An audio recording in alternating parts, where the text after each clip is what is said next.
Ngayong araw nga mga tol, dahil may pasok ako, wala muna tayong biyahe, kaya samahan nyo muna ako pumasok. Let's go! Lumabas na nga ako niyan at sinalasa ko na yung looban kasi late na ako. Alas 10 nga pala yung pasok namin, pero 9:30 paalis pa lang ako. Diretso alis na nga rin ako niyan at wala nang bili-bili kasi mag-aalas 10 na.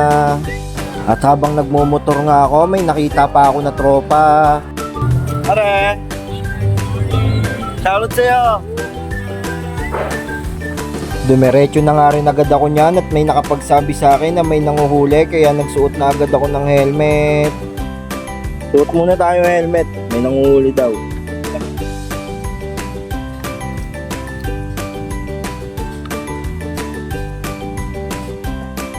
Pagsuot ko nga ng helmet niyan, umalis na rin agad ako. Inabutan na naman nga rin pala ako ng red light dito sa bayan. Di ko na nga pala na videohan pero nakatawid na rin ako niyan at nagmamadali na rin ako gawa ng 9:48 na. Tara guys, late na ako.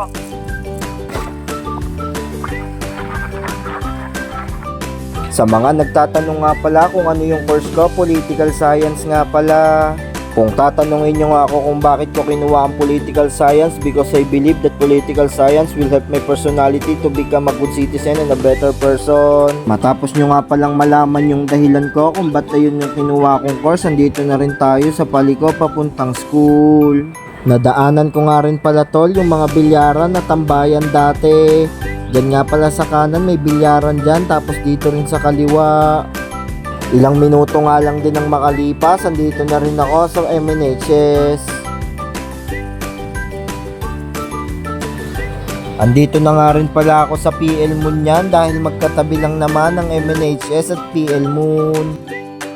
Kaya dumiretso na nga rin agad ako sa parking yan at pagtingin ko punong-puno ng mga motor. Medyo dulo na nga rin yung naparkingan ko ng motor pero okay na yan kasi late na ako kaya pinarada ko na rin yung motor ko. Pagparada ko nga niyan, naglakad na rin agad ako kasi medyo umaambon na. Dito nga pala yung daan kapag hindi ka naka-uniform.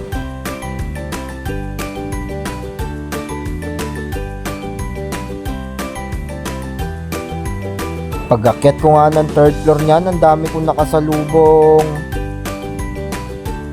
Habang naglalakad nga ako niyan, biglang may tumawag sa likod ko. Pagtingin ko, si Mark Angelo pala. Are! Sabay na nga rin kami pumunta sa room niyan at pagtingin ko, andun na rin si Sir. Kaya sa likod na rin kami dumaan niyan at para hindi kami makaistorbo. Umupo na nga rin ako niyan at nakipag-apiran na sa mga classmate. Dahil nga nagpe-prepare pa lang naman si Sir, lumipat na lang ako sa unahan para mas maayos. Nag-lesson na nga rin si Sir niyan at nakinig na ako. Is mga nangyari from the past, no? Mga nag-produce from the past, okay? And yung mga Makalipas nga ang isang oras, nag-dismiss na rin si Sir. Lumabas na nga rin kami niyan at may nakita pa kaming mga tropa dito sa kabilang room. Dahil nga vacant kami ng 1.5 oras kaya niyaya muna namin sila kumain at sabay-sabay na kami bumaba.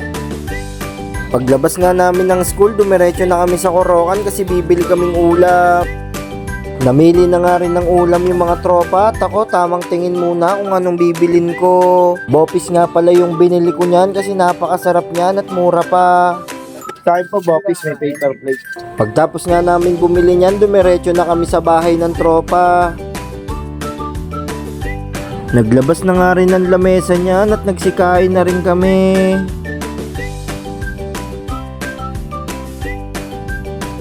Pagtapos nga namin kumain niyan, nag-soft drinks na kami at tamang kwentuhan na lang. Ako naman, may pinagtripan ako pre. Ang traffic, diba, sa stoplight. Tabi-tabi mga motor. Yung mga Bombay tol, diba, ano sila, yung wali-wali magmotor. Siniguan ko, hoy! Nagawa mong ninja to, no? Tawanin yung mga katabi ko gago. Simple yung dito nila, yung mohon tawag doon, diba? Ano daw sa ano yan, pre, parang sa grado eh. Pag suot mo daw doon, safe ka, pre, hindi ka maka-aksidente. Kaya yung mga ba hindi naman bigay. Hindi talaga yung upian tol, basta magmuhon ka. Kung nga pwede ka magmumukha kang Bombay.